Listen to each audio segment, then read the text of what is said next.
This is when the beans are starting to expand and there's a shell coming off of them. It's quite beautiful. The smell is starting to permeate the air of a roast of some kind. It's very nice. They're just about ready to start the crack. Let's see. You want to keep on turning them so it's even, because they'll burn very fast and you want to get a nice even roast.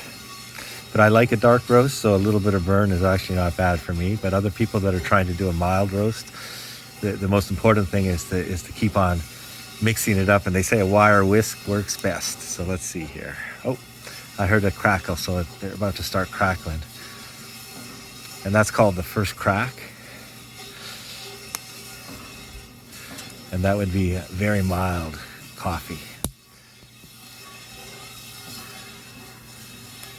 In fact, after the first crack, it starts to darken very fast.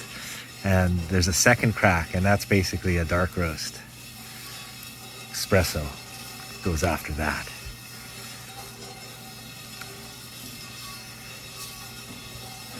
Which I'm partial to.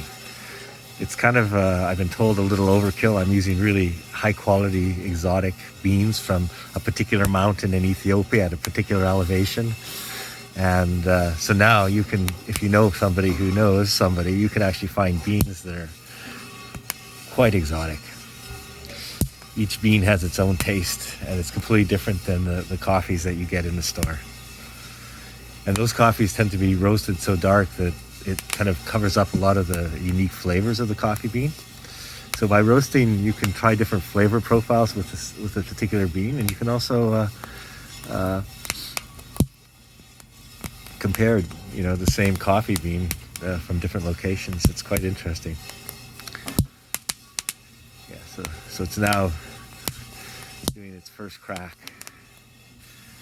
Oh, there we are. Finished. Guess it's not totally uniform.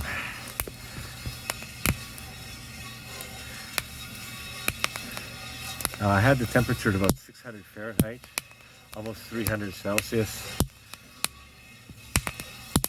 when I put the beans in. Now it's roasting nicely. This is quite beautiful. I wish you could smell it.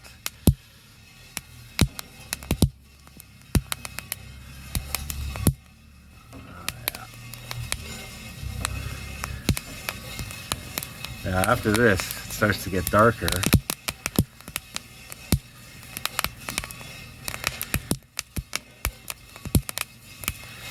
And then it'll go quiet for a while, and then another crack will start when it's getting very dark. And that's called, that's when the dark roast espresso flavor is basically being expressed.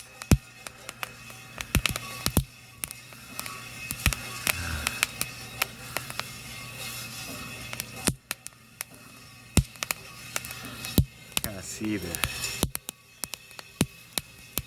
fluff on it. It's kind of neat. Now it's starting to get darker. It's actually pretty even. It's still a long ways to go for the kind of dark coffee that I like. However, if I wanted to really explore the nuances of this roast, I would definitely be, stopping it somewhere, actually probably even around here, because it's going to roast a little bit longer, and then I'd get an idea of how the coffee actually tastes. But I kind of kill it with my dark roast. So I might actually stop this one a little early, just so I could actually get a feel for nuance. This is actually getting to be a very nice roast.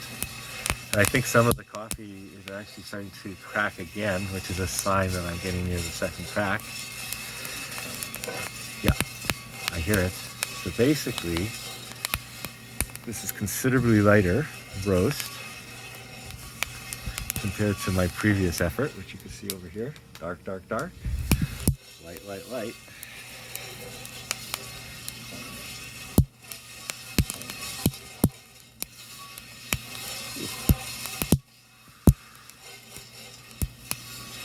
And the same coffee roasted different ways completely tastes different. So you really need to explore different ways of roasting coffee, and you need to do that for each blend of bean that you use. It's quite an art form. It's like wine. A lot of things to consider. It's not just the quality of the bean or the grape, it's how you actually transform that into the final product.